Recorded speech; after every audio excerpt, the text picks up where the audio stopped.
Hello and welcome to our channel. As researchers, we want to churn out research products which are of very high quality. How does one ensure that, or be very sure that the product, that the research output is of actual real validity?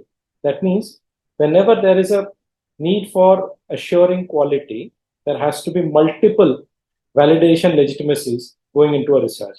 Now, given the complexity of public health issues, many a times we deploy mixed methods research.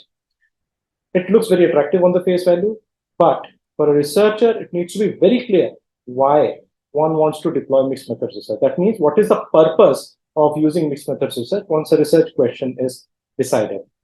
Each research question can have multiple aspects to it, and that may demand different types of methods to be used. Or a research question can also be broken down into different subcomponents which require use of qualitative and quantitative methods in a very closely interrelated manner. For example, sample this research question. How do communities seek healthcare for newborn health issues? Now, suppose this is a question, that means one would want to know what newborn health conditions are there in the community. For each condition, how do people seek care? That means who goes to which care provider, maybe a local practitioner, a private practicing doctor, or a local health center, or a private nursing home. Where do people go and why? Those are inherent questions that pop up in one's mind, and each of them will require different methods of exploration. Now, looking at the purpose, why we use mixed methods research, that means we use quant methods and qual methods in an integrated manner to answer that research question. The purpose could be one of convergence or triangulation. That means we get some findings using quantitative methods, and we see to it that whether qualitative methods also generate similar findings or the same findings. That means there is a high degree of reaffirmation of the findings, and that's where we say they are convergent, or triangulation has happened. So the other purpose is complementarity. That means suppose we get to see that communities are seeking care for newborn illnesses at the primary health center for these disease conditions, and we get a breakup using quant analytics. The qual may help us unravel that people are seeking care, but there is a lot of delay, or they are being referred from different sources, or they're facing different difficulty in accessing care, but they're somehow reaching. So these detailing, these kind of complementarity, this richness is also possible by using mixed methods approach.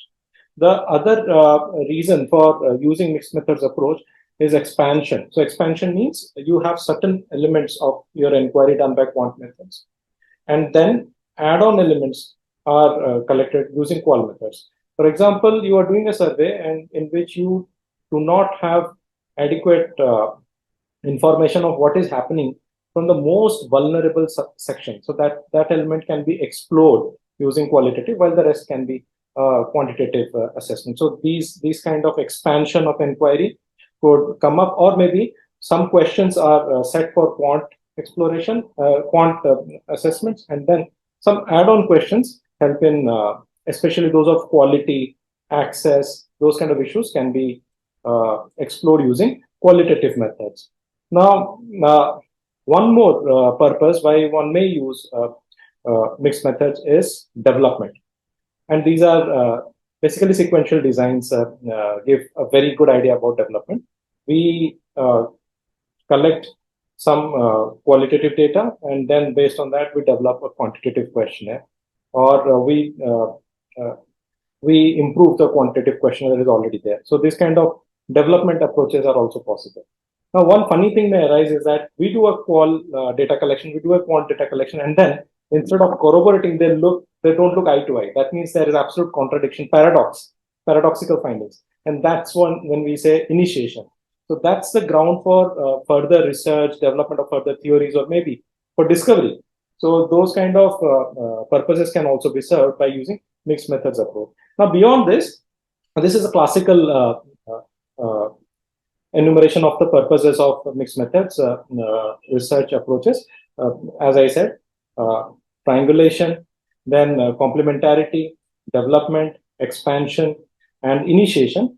But beyond that, researchers also mentioned that qualitative and quantitative approaches, when combined together, give a very good idea of the context, and also create opportunities for learning. And usually that is through iteration. So we discuss, we include multiple viewpoints, and based on that, the nuanced, rich findings are very exciting to share. And especially when we are dealing with social problems and social programs, where actionable learning comes up with the use of mixed method research. Uh, so how do we go about it? The first thing is that we decide on a research question, and based on our research question, we decide mixed methods research approaches. But then we must ask ourselves why we are using mixed methods research approach. And then we decide, okay, these are the reasons why. Maybe one or maybe multiple reasons could be there to use a mixed methods research design. I hope you found it useful. Thank you.